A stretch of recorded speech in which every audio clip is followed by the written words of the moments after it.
ಭಾರತ ಸಂವಿಧಾನದಲ್ಲಿ ಧ್ಯೇಯೋದ್ದೇಶಗಳನ್ನು ಪ್ರಸ್ತಾಪಿಸಲಾಗಿರುವ ಭಾಗ ಯಾವುದು? ಸಂವಿಧಾನದ ಪೂರ್ವ ಪೀಠಿಕೆ.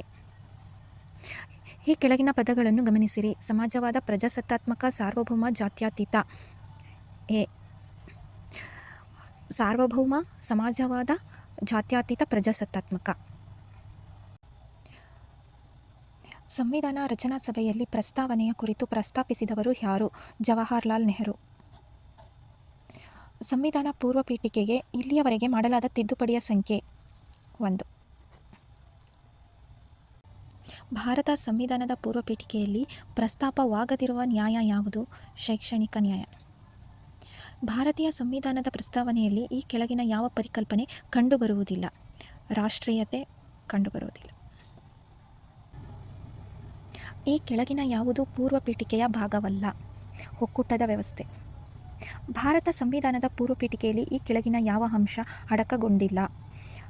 ಆರ್ಥಿಕ ಸ್ವಾತಂತ್ರ್ಯ.